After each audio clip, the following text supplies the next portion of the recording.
Good morning. Welcome to this meeting of the House Local Government Committee. The Chair, Mason, is probably having trouble logging in this morning, so I'm Steve Elkins, the Vice Chair, and we'll get this show on the road. Today is January 27th, 2021. The meeting is being held in accordance with Rule 10.01, which was passed and allows for remote hearings. All remote hearings are recorded and live streamed by House Public Information. The clerk will take the attendance by roll. There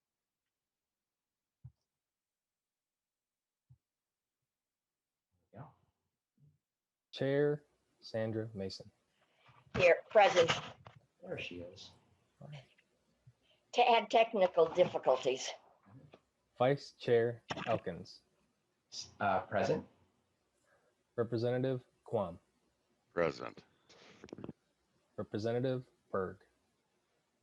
Present. Representative Bolden. Present.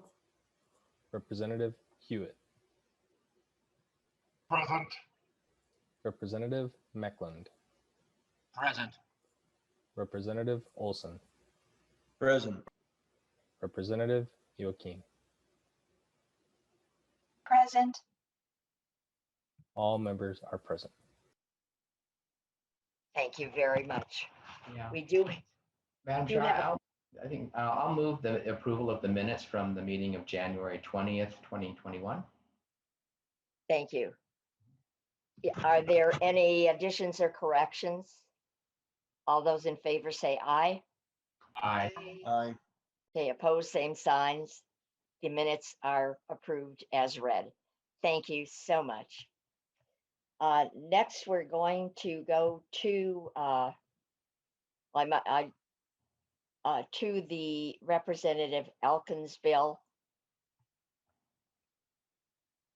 Yes, Madam Chair, I will move that House File 35 be recommended to be re-referred to the State Government Finance and Elections Committee. Okay, to your bill, Representative. Yeah, so the first item is that we have a DE amendment to be offered. So when I originally filed the bill or requested that the bill be jacketed by the reviser, I forgot that last session we had a couple of versions of this bill. The first version had the grants being administered by the Department of Administration.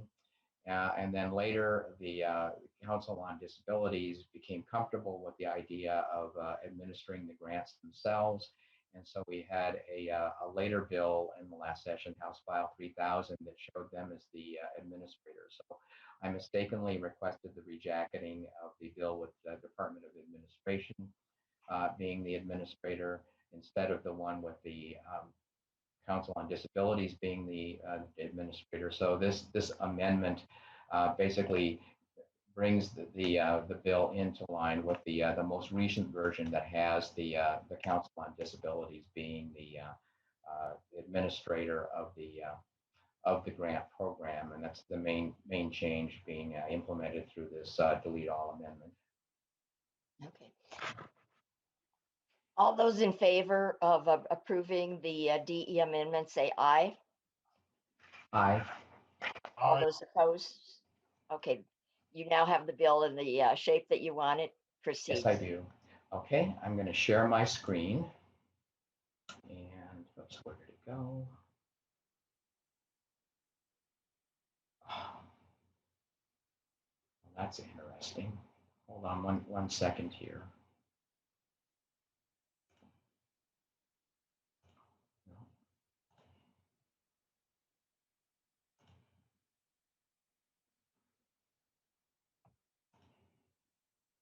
There it goes. Okay. Okay, can everyone see the PowerPoint presentation? Yes. Okay, great. Okay. Great.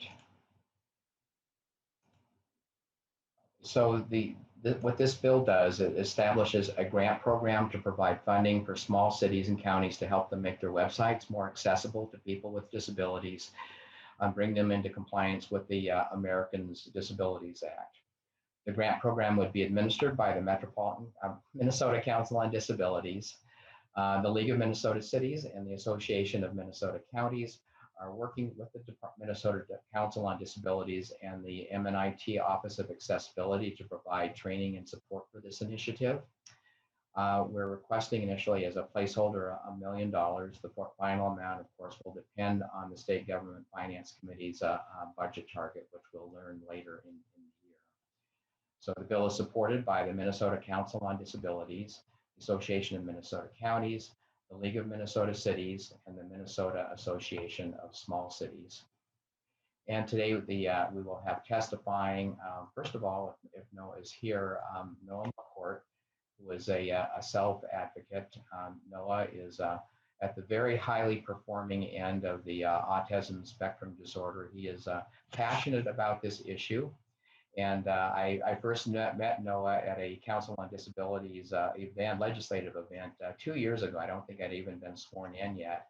And he gave a very passionate speech at this meeting. At that meeting, and afterwards I approached Noah and told him that I was willing to work with him on this issue, and the two of us have been friends ever since. So many of you know Noah. In the normal times, he's a regular presence here in the Capitol. And let's see, is Noah present?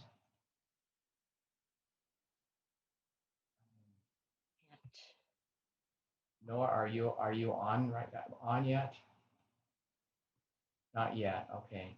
Well, we'll have to come back to Noah, I guess. The second presenter is Leah Patton with the Association of Minnesota Counties and the Minnesota County IT Leadership Association. And I'm pretty sure I saw Leah on the call. Leah, you want to take it away? Yes, can you hear me okay, everyone? Yep. We can. Please identify yourself and proceed. Thank you. Thank you, Madam Chair and members. My name is Leah Patton. I am here testifying on behalf of the Association of Minnesota Counties and the Minnesota County IT Leadership Association, which represents about 65 of the IT directors around the county. So we have a twofer here. I'd like to take a minute to thank Representative Elkins and the advocates for involving the Association of Minnesota Counties and the IT Leadership Association in discussions around this bill for a couple of years now, I think, at this point. We believe that this grant program will be particularly helpful to smaller counties in greater Minnesota in particular. In large part, those counties rely on vendors to build their websites, and they are reliant on those vendors in large part to assure that they are getting an accessible website. So that also requires staff time. It's not a kind of set it and forget it mentality. You have to have staff that understand what's required of them in terms of accessibility and who have the time to do spot checks on that vendor website to make sure that they're actually getting what they've paid vendors for. So that does require some time and training. It also accessibility, I think it's important to keep in mind, doesn't just apply to the website itself. It applies to all the content and all the forms, PDFs, anything that you put on your website is also required to be accessible. And that also requires staff time, even outside of technical staff, outside of IT staff, to be able to create an accessible PDF, or if they have access to uploading content onto the website through their department or whatever, they also need to know this is what's required when you upload that particular piece of content to make it accessible. Particularly during COVID, counties have started to put even more content online, forms and things to make the county more accessible to their constituents at a distance. So the problem is becoming even more pressing, we think. Staff are doing their best, but it does just take a lot of time, and we're pretty squeezed for time in a lot of situations here.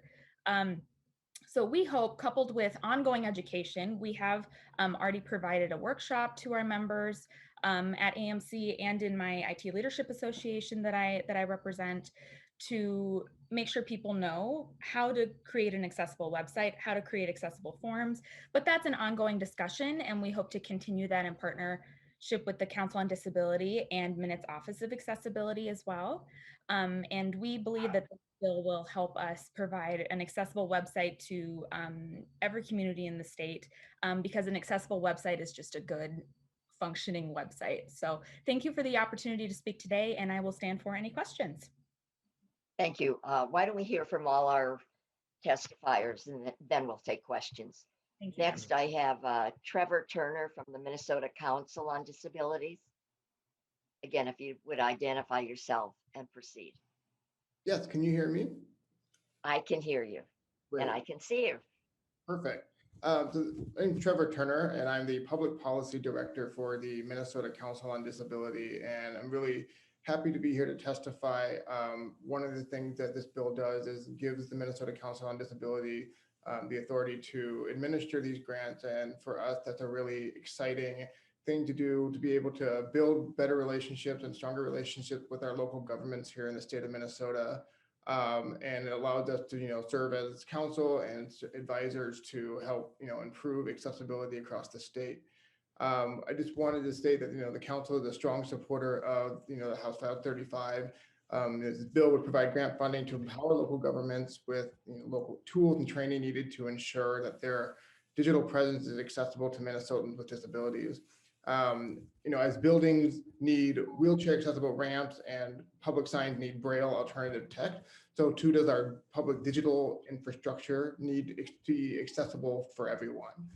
The digital realm is no longer private, it's no longer a privilege for some, it's a right for all. And Title II of the Americans with Disabilities Act and Chapter 363A of the Minnesota Human Rights Act mandate that our government and services be accessible for everyone. And that must include the public digital space. And much of the government business nowadays is conducted digitally, and the COVID-19 pandemic has made explicitly clear how important digital access is for local governments and their residents to interact with each other, ranging from snow emergency alerts to informational videos on public health, applying for permit, paying taxes and fines, and most importantly, participating in local civic discourse.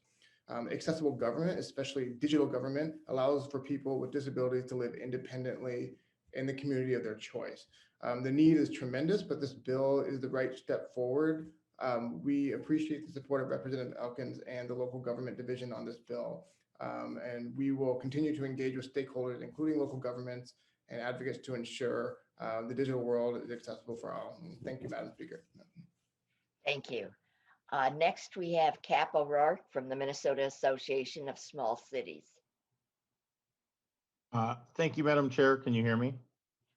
I can hear you. Okay, thank you. My name is Cap O'Rourke, and on behalf of the Minnesota Association of Small Cities and the League of Minnesota Cities, we would like to offer our support for this legislation. Many of our smaller cities, as the testifier said before, are having to work with third-party vendors to create their websites. And many other of our smaller communities simply don't have a website at all. So the need is great in throughout Minnesota and in smaller units of local government to have additional resources to help them with their connectivity. I would say my one concern is from the original bill to the delete all. I think right now it's just simply a grant to the Disability Council to distribute these monies, and we would like to have some language in there that shows some guidelines as far as the goal is to reach out to these smaller units of government in greater Minnesota. Right now, it's just a grant to upgrade websites, and there are kind of no guidelines of what some of the goals are, and at least for outreach. So I'd like to work with the author and the advocates to kind of get some additional language just so we're clear on kind of some of that intent. Thank you. Representative Elkins, do you have a Madam Chair, response? yeah, I'm fine with that. We'll be referring the bill back to state government finance, where it will be heard again, and I can work with the council and Cap and the cities on language like that. Okay, thank you. Has Mr. McCourt come forward yet?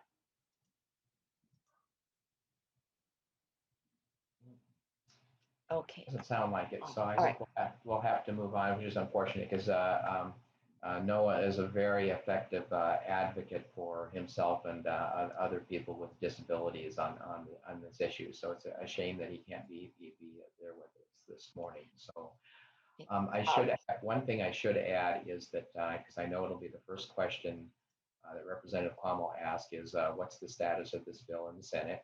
And so we've had some issues with getting yellow jackets back and forth between the state office building and the Minnesota Senate building. But Senator Mark Corrin, he was the chair of the Senate IT committee, will be our Senate sponsor. The bill is in the hopper and will be in the Senate bill introductions this week. Okay. I see that Representative Olson has his hand up. Thank you, Mr. Chair. If this is an appropriate time to ask a question, I think it's directed to Mr. Turner. What I'm looking at, so I have some experience as an educator. We spent the last year taking training on how to develop websites that are accessible to all individuals, regardless of the disabilities. And it is actually an arduous task. It truly is difficult to make a website, to design your own website that will provide the necessary information to every human being who needs it. So it is a huge thing. At the same time, as the mayor of a town, I know my city, it does go through a third-party vendor to provide a website, as Cap was saying. At the same time, how do we ensure that this money is going towards actually accomplishing what we want? How will the Minnesota Council on Disabilities, how will they send out the money? How will they ensure that the city of Elmore, Minnesota doesn't just use the money to pay for its yearly subscription and upkeep for its website, but actually moves forward and provides the accessibility that is desperately needed in many of these small cities? Yeah, absolutely. I think. Mr. Turner,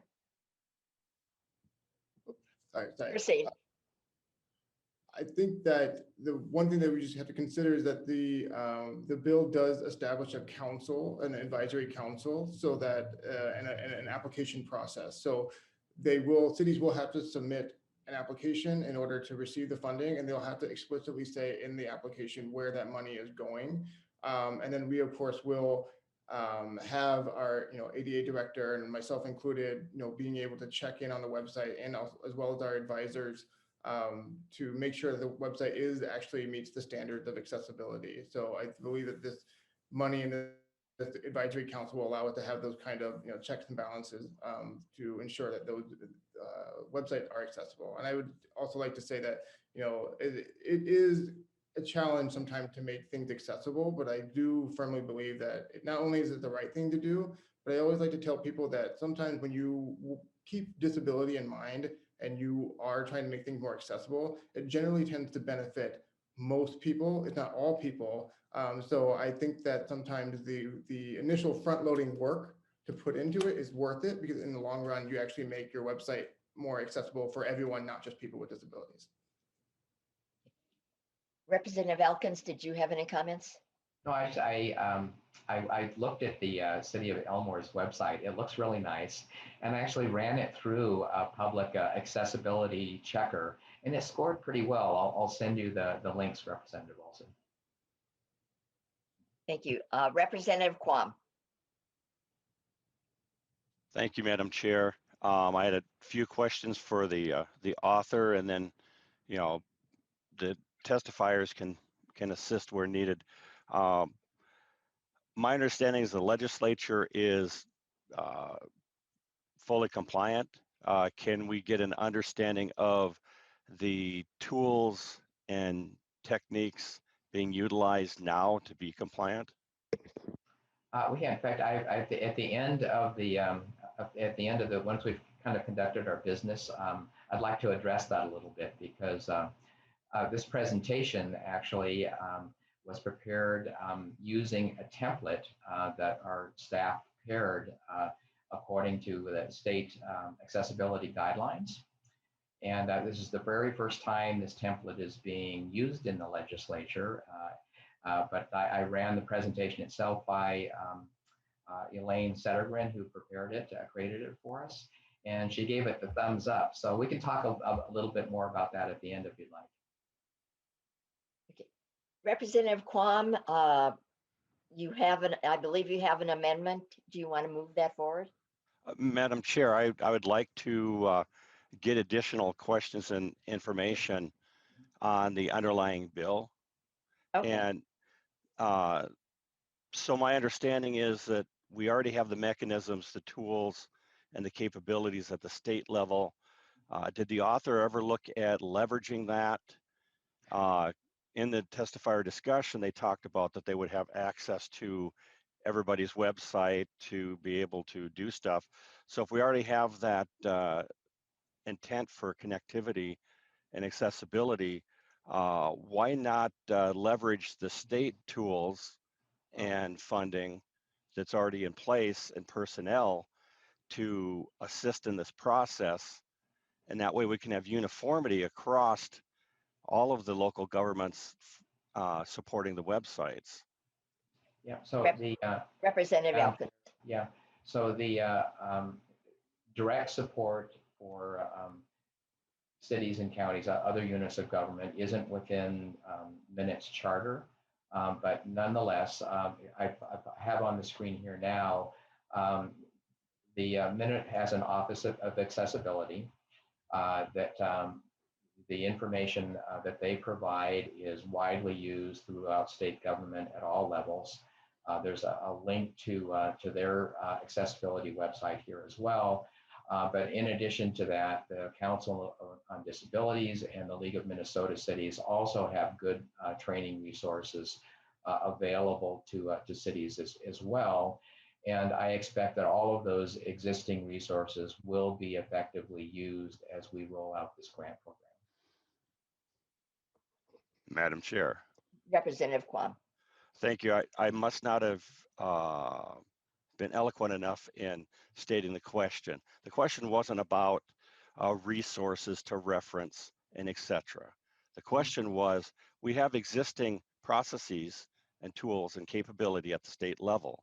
And if the bill so wished, and we, the legislature, wished, we could make that accessible to the local governments, the smaller entities, so we could have uniformity and compliance, so that when something new came up, it's like, wow, this tool is awesome, or this product is awesome.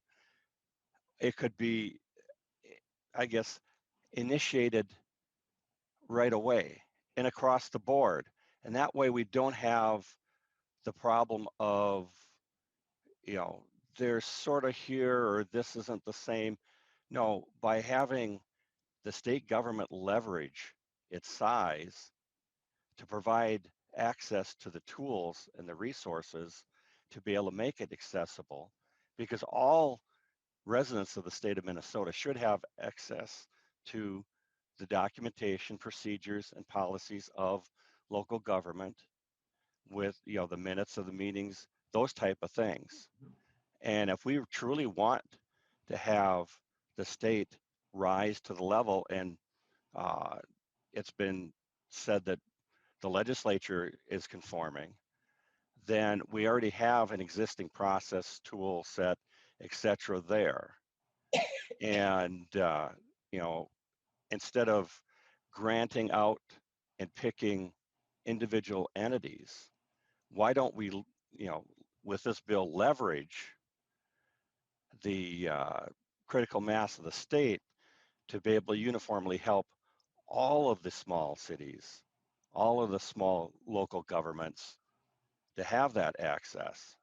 And I think that would be a better, more efficient way, because you've got people that are expert at it instead of doing it as a part-time thing.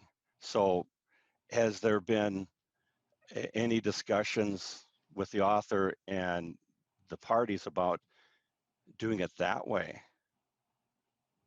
Representative Elkins. Madam Chair, there are good uniform guidelines, but every unit of government at every level of government has different content on their websites that is customized to the needs of their own constituencies. And as Representative Olson testified, this is a lot of actual work for each unit of government to put their their websites into conformance. There's no one size fits all template that can be used for Minneapolis, Bloomington, and Elmore. Even if you've got a good set of consistent guidelines, which the Minute Office of Accessibility, the League of Minnesota Cities, the Council on Disabilities itself are providing those good guidelines and templates. There's still a lot of work that needs to be done on a website by website basis in order to make sure that that website is conforming to these guidelines. And most importantly, to the Americans with Disabilities Act, because this isn't a nice to have, this is a legal requirement. And if Mr. McCourt were here this morning, you would learn that one of his hobbies is suing local governments because their websites aren't accessible. Madam Chair. I believe that, okay. Thank you, Madam Chair. Frankly, I would assume that, you say there's different, the content of what's on a Word document, a PDF, a spreadsheet, etc., is going to vary. But if you're using the internet and you're using, whether it's Office or one of the other products, it's the tools to convert that to accessible format that should be universal. I think there's been years of minute presentations indicating the diversity of the products, the platforms, etc., across state government. So I would be shocked if Minute doesn't have the expertise to understand the different applications being used, WordPress, etc. So I think that is a non-argument. Your testifiers already stated that they would have access to the websites to monitor, help, assist, etc. Well, if you have that, then you already have outside connectivity to be able to do the process of, we've got our PDFs here, we've got our Word documents, etc., etc., etc. The state has the expertise and already has the tools for converting them into accessibility across the board, because I guess we've under the assumption that the legislature is already doing that.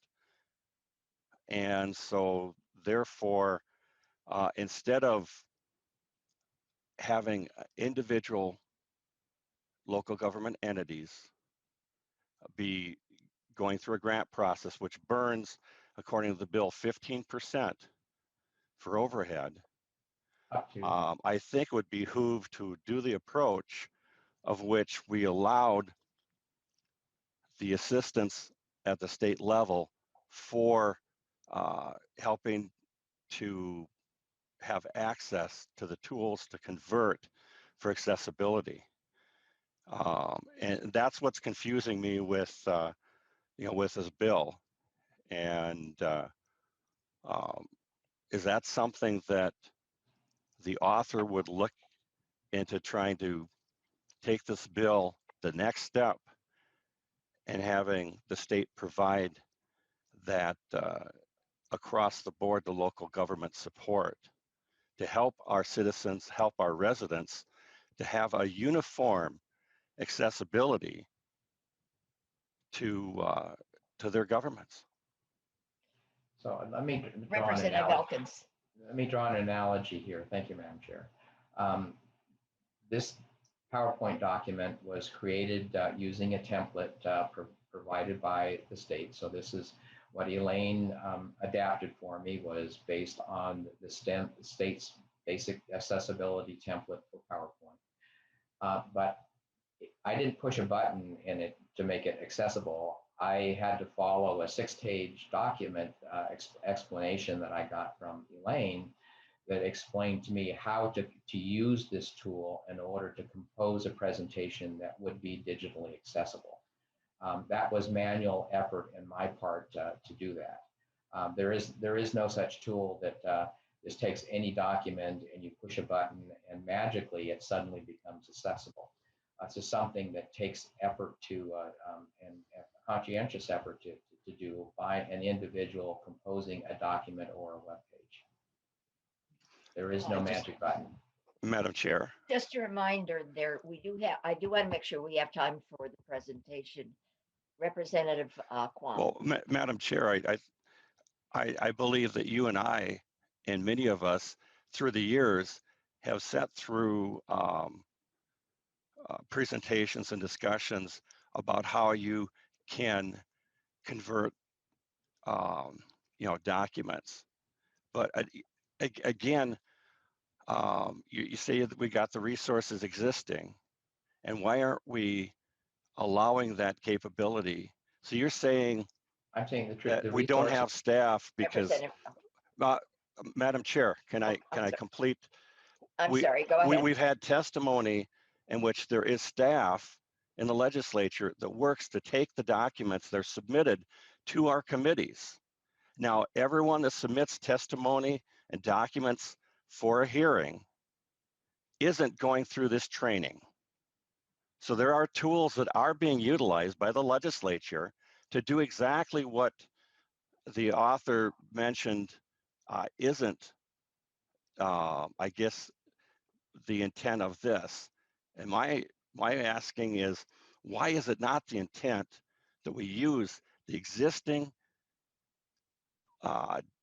techniques and resources that we're doing in the legislature to leverage so that local governments can have this accessibility? Because I don't know of I don't know of anyone coming to me over the last decade plus and saying for the legislature to be accessible, all of my documents that I generate or my testifiers generate have to be generated in a format. And so, we know how to do it. We've been doing it for years, and we're compliant. Let's let the small local governments access that. That's all I'm asking. Representative Madam Chair? Elkins. Yeah, so to the extent that the documents that our staff is producing are compliant with digital accessibility requirements, it's because people like Elaine are training the staff on how to author accessible documents. It's not because there's a tool that automatically and magically renders them accessible. It's because our staff has been trained by Elaine and her colleagues on how to create accessible documents. Representative Quam. That has not been present to staff across or in committees, because we all know the self-appointed lobbyist that an advocate that would come and testify before the committee. And during those discussions, some of our techniques that we're using of converting materials to be accessible. Now, maybe there's some state resources that would be involved in that. And so that you'd have someone doing it on a more full-time basis, and that would be more productive and efficient in doing that. And that, I think, would be a better approach than taking a town of a few hundred people and a part-time position person converting. That's what I'm saying, is if we truly as a state are going to leverage our support and do this right, I think that would be a better approach as a more of a service to our local cities and governments than saying, oh, we're going to train you through grants. And I think there's a little bit more difficulty factor in there for the small cities. So thank you. Okay. Yeah, Representative Madam Elkins. Chair, I think Representative Cromwell, why don't we take this discussion offline, and I'll set up some time that you and I and Elaine can have a discussion about the training that is done for legislative staff on how to create accessible documents and how that process works. And then we can reconvene the discussion when when the bill gets to state government finances, if you'd like. Representative Quam. I'm fully interested in that. I'll have my new LA, trying to arrange that. And I'll also ask him when he received the training you're talking about. Yeah, Elaine offers the training every year, and you don't have to attend, but it's strongly encouraged. And most of the people who attend are our legislative staff. Thank you. Representative Quam, just to confirm, so you are not going to offer the amendment at this point? Madam Chair, I have not, stated that. I just wanted to have a better understanding of the author's vision and how this bill might evolve. I'm still intent. Well, I can wait till the next committee to bring it up, but Okay. I really need to. The whole intent of the amendment is that every resident of Minnesota should be able to have accessibility to the policies and procedures of its governments. This bill is made to increase the accessibility for people that have a need for an alternative, format. The issue is we can have this bill go through, but if we don't ensure that the actual information that they need and require is present, and the intent of the amendment is to say the procedures, policies, the local government information ought to be accessible. And this bill's intent is accessibility, and I just want to have the content as part of that accessibility. So I will, work with the author, and I believe a few of the testifiers have, made comments that they would like tweaks or changes. But I will not step down from working to get the content accessible. Thank you, Madam Chair. So I would not be then offering that amendment at this committee at this time. Okay, thank you. I am not seeing any other hands at this point. So Representative Elkins, final words.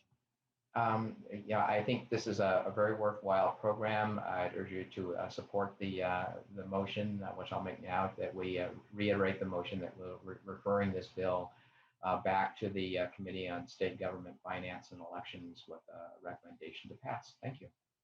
Okay, thank you. The clerk will take the roll.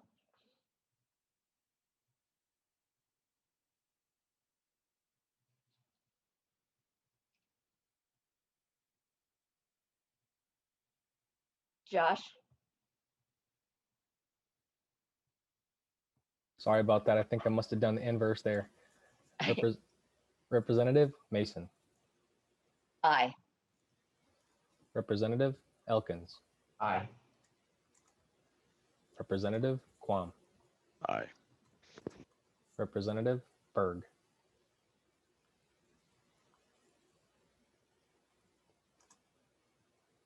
Representative Bolden. Aye.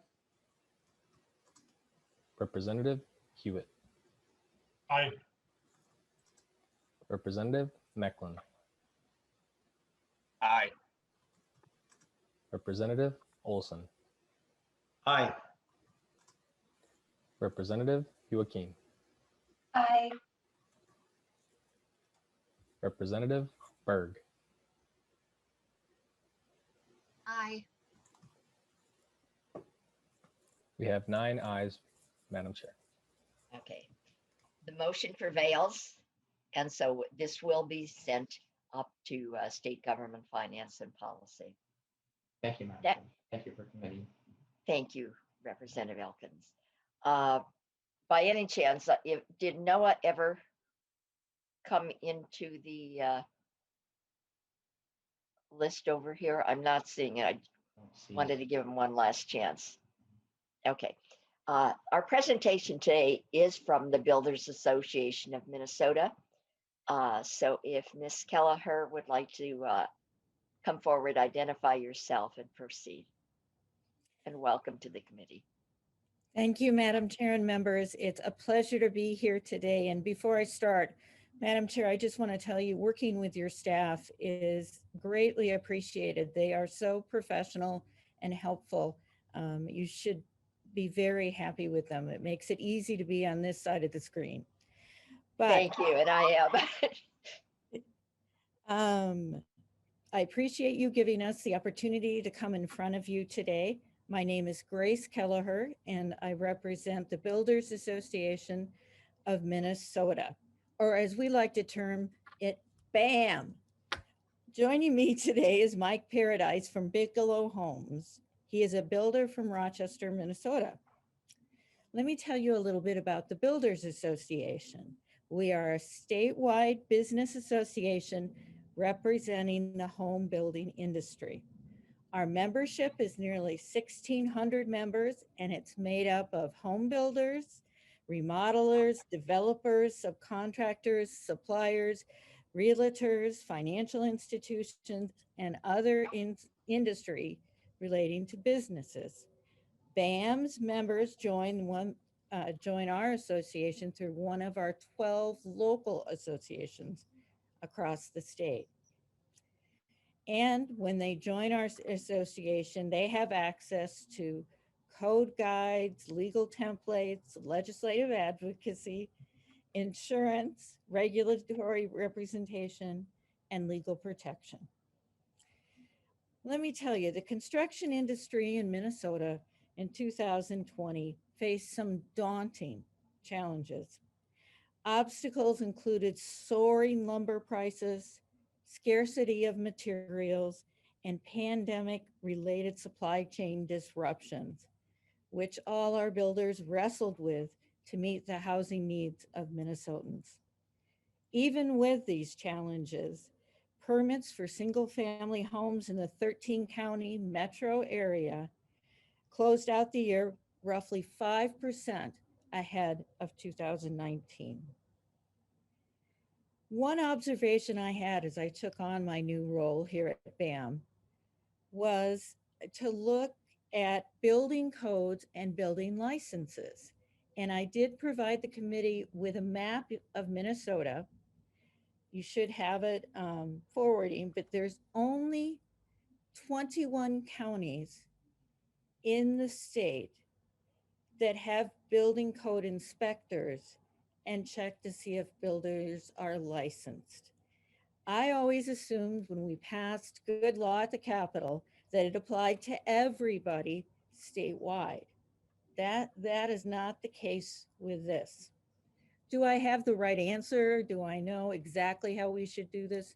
No, but I'm addressing all of you in hopes we could come up with a way to ensure Minnesotans get the homes, the remodeling they deserve.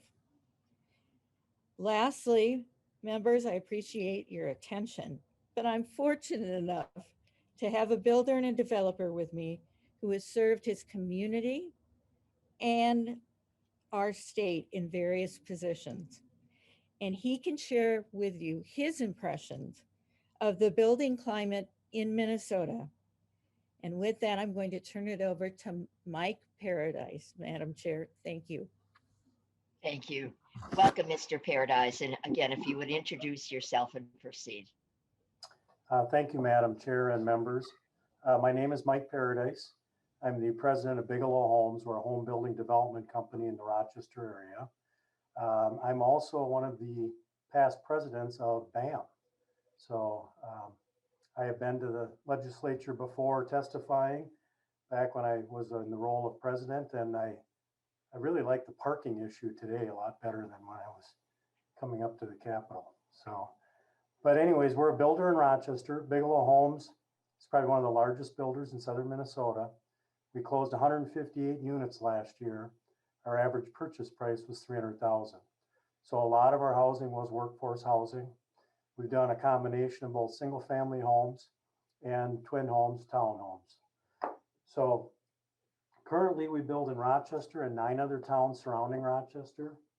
And some of my concerns, and Grace is correct, the business out there is good. I'm not here to complain about business, but it's been very challenging. And I think on the horizon, I see some issues that need to be addressed, if at all possible. But of course, our biggest concerns are, right now, my concerns are material costs. And if you don't know, some of our material has went up over 200% in the last year. So on a $300,000 home, the lumber cost is up almost $20,000 on a single home. So fortunately for us, our interest rates are incredibly low. So it gives a lot of buyers more buying power. But unfortunately, a lot of that buying power is gobbled up by the increase in costs. Supply chain still remains to be an issue. In some instances, our trusses, which are pre-built floor and roof systems, have held up jobs 2, 3, 4 weeks.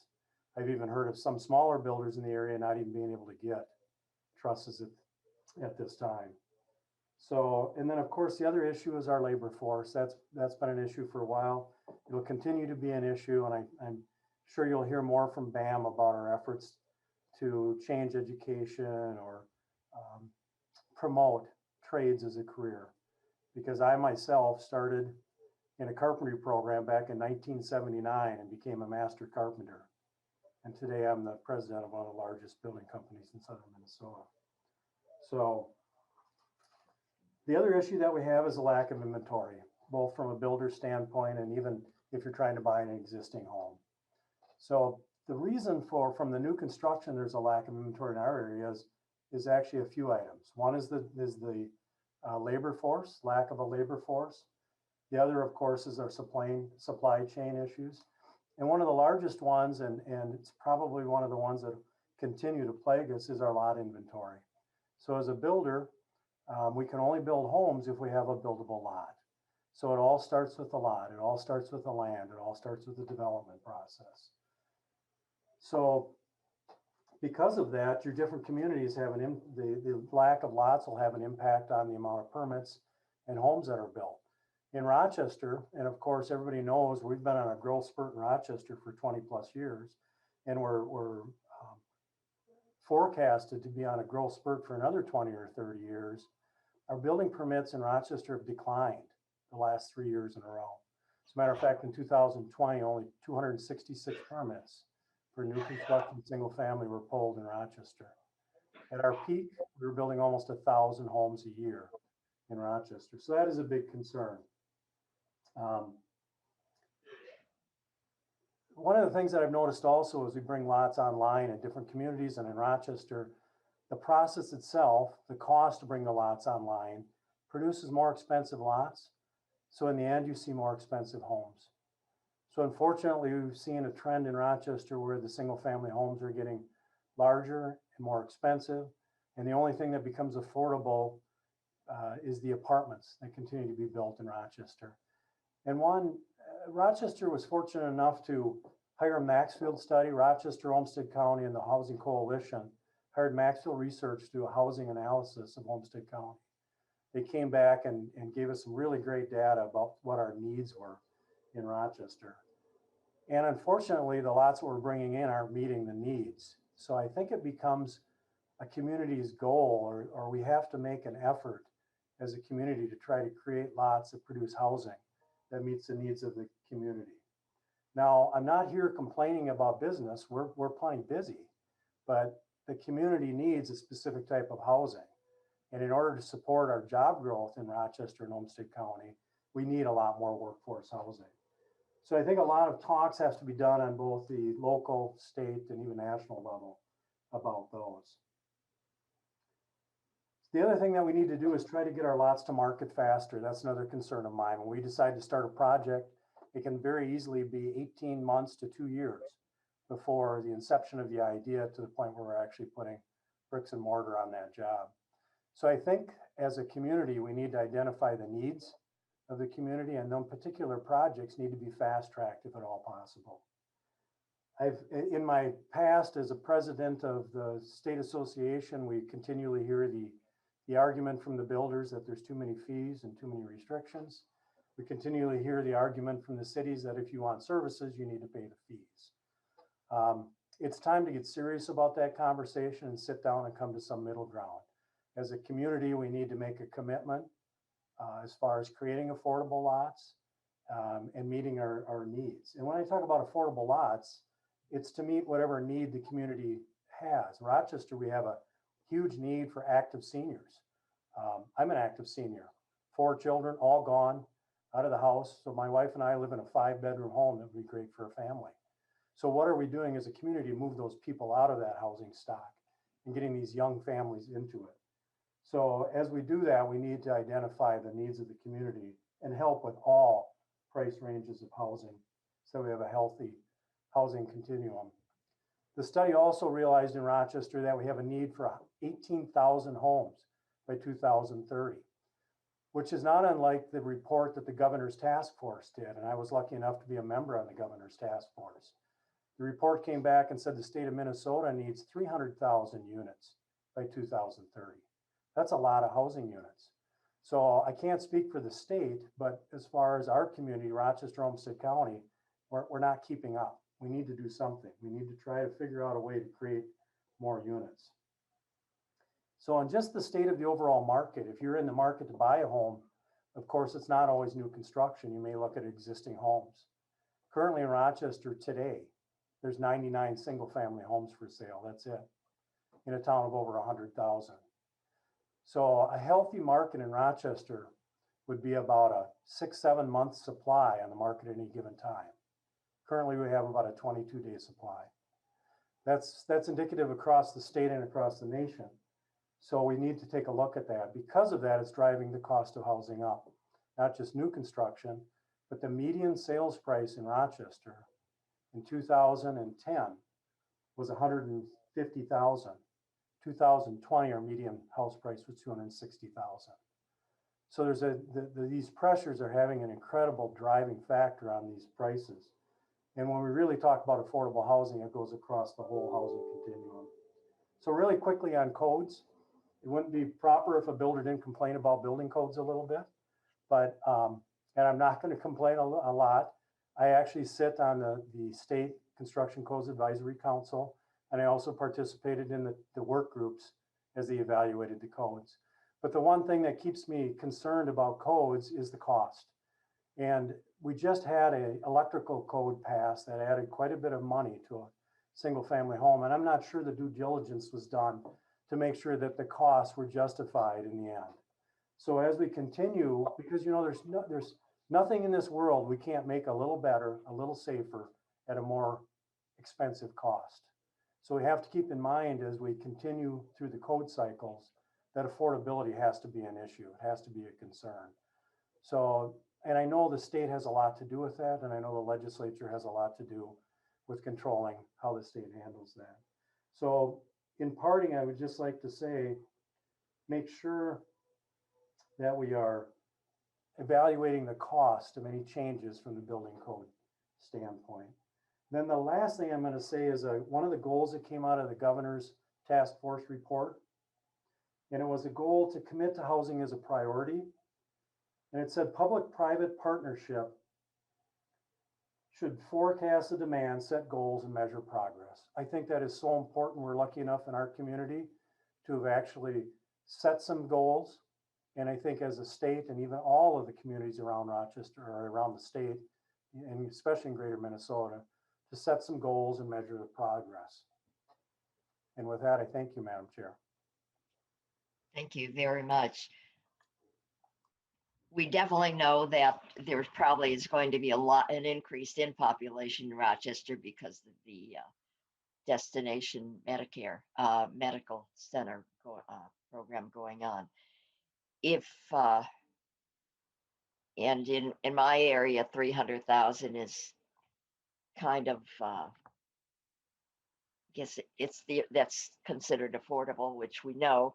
is not really affordable, and housing is at a crisis all over the state. So I appreciate that the work that you've done and your comments, and it's an ongoing problem that we absolutely need to solve like yesterday. So definitely I'm open to that. I see that Representative Quam has his hand up. Proceed, please. Thank you, Madam Chair. And to the testifier, I think I've heard of you before in the area, but talking about all these hundreds of thousands of dollar homes, meeting with you know, the local people working on housing, they're leveraging developments outside the high cost center of the city and partnering with smaller towns around.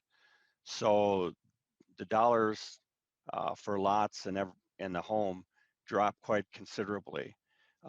It might be nice if some of that information of regional sharing, so they're coordinating housing with some transportation links to Rochester, because Highway 14 has, or did have pre-pandemic, over 30,000 people driving in and 30,000 people driving out of the city each day.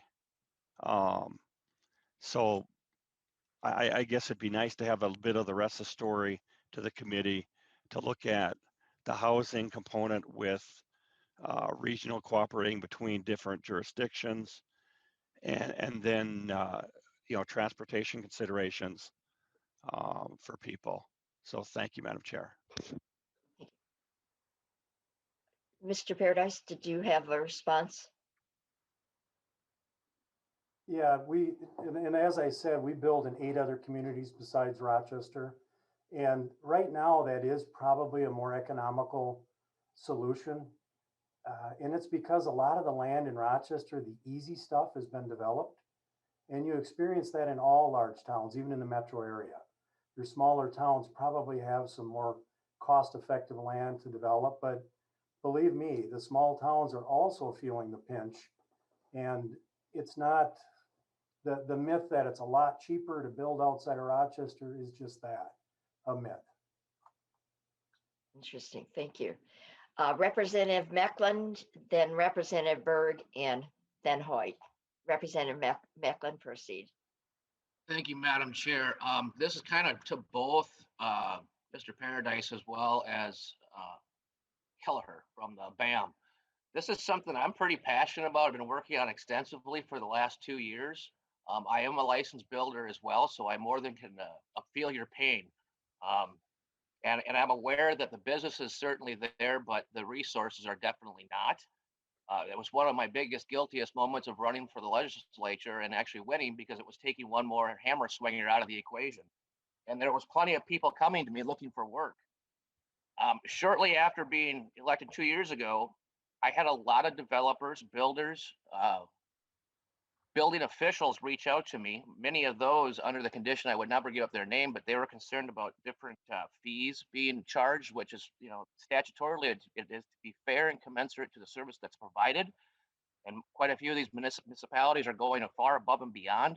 And not only that, but they're using some of that revenue for things that they're not allowed to, like fire trucks, city hall, redevelopments, what have you. We're seeing statewide a whole array of issues, different things, from, you know, park dedication fees to sack and whack fees rising heavily, to municipalities saying, no, we don't want lots that small, they have to be bigger, which reduces the number of lots in a given development, and the list goes on. But I could go on for the rest of the time that we have allocated here, but if either one of you two would be so kind as to reach out to me, I would love to take this offline. I do have legislation that we introduced last year, and it will be coming back as well. That might be helpful. If you weren't aware of it, I can certainly bring you up to speed. So if either one of you, if Josh can forward my information to them, or if you can get me their information to my email, I'll be more than happy to reach out. Thank you, Madam Chair. Thank you. Ms. Keliher or Mr. Paradise, do you want to respond? Madam Chair, I'd be happy to reach out to Representative McCourt and take a conversation offline and see what his legislation looks like going forward. Being a builder is not an easy task, as he just shared. So good, thoughtful legislation is important. Okay, thank you. Next, I think it was Miss Berg, Representative Berg, I'm sorry. Thank you, Madam Chair. Just a couple of quick questions for Mr. Paradise. You mentioned challenges for a lack of skilled labor. And so to that point, I was wondering if you're working with the unions, both locally and statewide, to bring in workers. And then just secondly, and you may have mentioned this, I was wondering if there were specific initiatives or specific barriers to creating or supporting projects for affordable housing. Thank you. Thank you. So back to the workforce. Mr. Yes. Paradise. Oh, I'm sorry. Bryce. Madam Chair, members. Back to the workforce issue. Yeah, our associations are working with getting, for the educational piece, getting kids into the trade system. We have active programs in the Rochester area also. I personally participate in a Speak to Schools program where we go out and actually speak to kids in high school or even junior high to get them interested in the trades. I mean, being in the trades right now, these guys are making close to $100,000 on an annual basis in the trades. And it's important that we get that message out. So, thank you. Thank you. Representative Hoyt. And you hear me, there we go. Sorry, I had to come off of mute. So thank you, Madam Chair and committee members. This is always an exciting issue for me, and I'm still waiting for a visit from the home builders because we really need to work on this.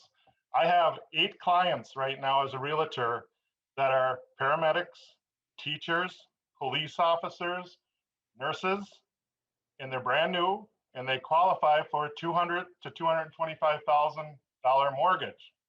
There is not one house that we have found for them other than a townhome. These are individuals that we want in our neighborhoods. We have to work together on this. I had a great experience at one time in my life to meet Orrin Thompson. Orrin Thompson took a total different approach to building. I encourage anyone to study it because he worked with the VA. He found out what the specs were. He worked with the unions and the labor. And basically, he came up with a plan. His margins were not that great. He said that. But what he did was he built neighborhoods. The other thing I think we get caught up is in our builders getting involved with neighborhood associations.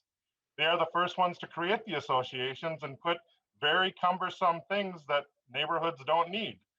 We have air conditioning units, we have driveways, we have certain yards that have to go in, and that does raise the price of the house. What happened to getting a basic house and putting those things in afterwards? I need the builders to come forth and work with me and work with the other parts of the legislature to work through some of these. And I know land cost is there, and those are all obstacles that we can work on together. So I look forward to having you work together with legislators and both sides of the aisle, because we really need to get more affordable housing in place, and not only for our new families, but for our senior families. I have senior citizens that come to me and say, John, I would sell my $500,000 house, but it's paid for, and to move into something, I'm going to pay $300,000. They don't want that. So we really have a lot of work to do here. And I'm a firefighter back years ago, and so I'm real big on codes. I think codes are like real estate and codes. There's always a lawsuit or something happened that make that happen. And so we always have to look at that too. So I think we can work together. I think we can work through the obstacles, and I'm looking forward to a visit. Thank you. Thank you. Is there any response to that? Madam Chair, I can guarantee him a visit. Ms. Keliher. I'll make it happen. Okay, sounds good. And I can add something. I know there's a gentleman just up the street who about 2 years ago said he was going to, he's retired, walks his dog every day. And he was looking for just a really one floor house. He's given up looking. He just cannot afford anything out there. So it doesn't make any difference where you live. It's a problem throughout the state. Thank you. Representative, I think it was, oh, Representative Berg, did you have response to that? I'm sorry. Thank you, Madam Chair. I actually just really quickly did. I appreciate the work that you're doing, Mr. Paradise, within the school system. That's a huge part of my education platform, is a pathway to the trade for kids. Both my kiddos are dipping their toes in the trades right now. And as a longtime labor girl, I full on appreciate that. And then especially now that we heard from Representative Hewitt, just really quickly circling back to whether or not you have specific initiatives or barriers to the affordable housing piece. Thank you, Madam Chair. Thank you. Response to that, either Ms. Keliher or Mr. Paradise? Mr. Paradise? Madam Chair, members, the barriers to the affordable housing it's pretty much what I was speaking about earlier, all those items. The one item that I didn't touch on, and I'm glad to hear you have children that are in the trades, would be the next step after that, the new entrepreneurs that are going to build the next subdivisions. It was interesting, I had a conversation with one of our local consultants, and he told me 15, 20 years ago, he worked with 75 different developers and builders in the Rochester area. Today, they're working with 10. So the barriers, one of the barriers is the entrepreneurism, or the encouraging people to get into the business. It's become so complicated, so risky that, and of course, we went through the downturn. Of course, after any downturn, who gets into the business? So we have to create, I've said this before, whether it's right or not, we have to make this business sexy again. We have to get people interested in becoming builders and developers. And we don't need, in our community, we don't need 200 unit project. We need 10, 20 unit projects. We need 10 young entrepreneurs that are going to try to produce some of this housing that we need. And that's the no-brainer. We know what we need. If we can produce it, it's going to sell. So as soon as we can figure out a way to make a profit creating the housing that we need, our issue goes away. So that's our biggest barrier. How do we create that housing in the price ranges that we need? And that all in one is going to be a huge challenge going forward, even worse. Thank you, Madam Chair. Thank you. Representative Bolden. Thank you, Madam Chair. And thank you, Mr. Paradise, for your testimony, and certainly coming from Rochester, appreciate your perspective and the need for affordable housing. Sort of connected to Representative Hewitt's question and comments, I'm wondering if you could speak to, are there any products or avenues or tasks you're taking to get at that affordable housing, workforce housing, patio homes, for instance, that you could speak to just briefly? Mr. Paradise. Madam Chair and members, we currently are doing, like I said, we have 33 different subdivisions. So from an affordability standpoint, density is going to help. So as we could produce twin homes, fourplexes, sixplexes, as far as your active older buyer, they don't like shared walls, but we're doing more and more villas where it's a smaller lot. Still a same size footprint, but no basements, accessible entries, larger hallways, larger doors, creating housing that they could possibly age in place. And the biggest barrier, and I believe Representative Hoyt brought this up, is cost. So a lot of these people are moving out of a 4-bedroom home and selling it at a price that doesn't cover the purchase of the new villa. New construction is more expensive than what they're coming out of. And there's that psychological block that I don't have a mortgage. Why do I want one now? And even after I show them the energy savings will more than pay for the difference in their prices, it's a mental block that I can't spend more at this time. But as the needs happen, you see more and more people moving. And unfortunately, those are the ones I don't like, when they're moving into an accessible home because they've already had a health issue.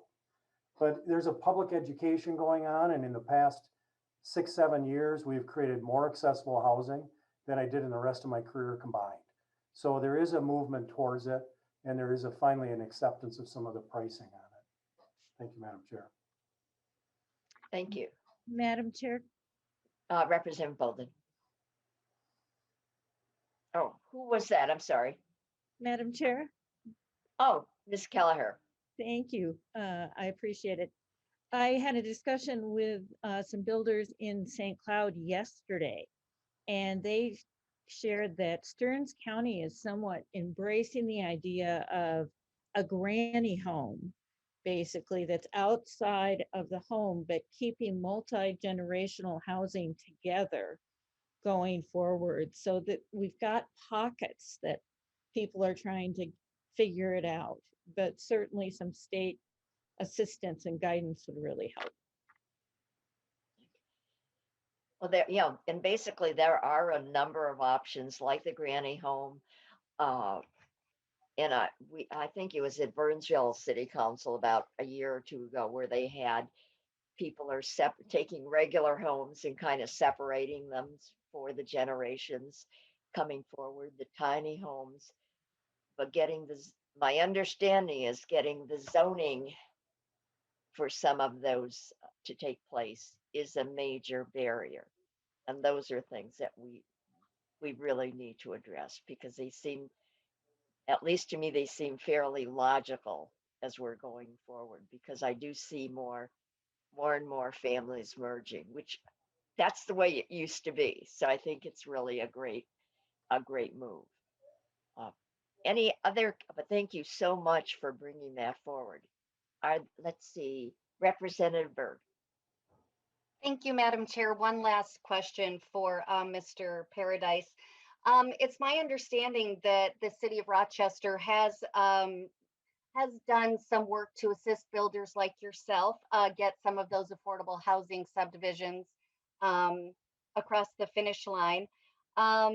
And just from a policy perspective, and how cities can assist financially, what are some of the assistance that you can think of from the city perspective?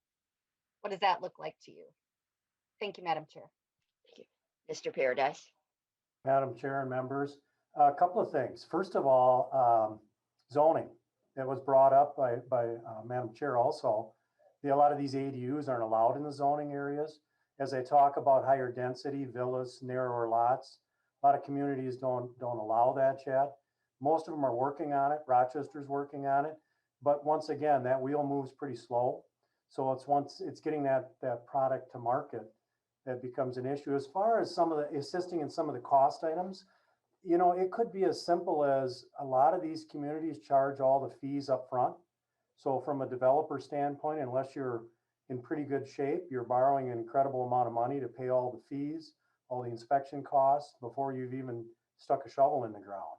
So maybe communities could share in some of the risk. We're not necessarily asking for the fees for nothing. It'd be nice, but I understand that whole process just doesn't work out.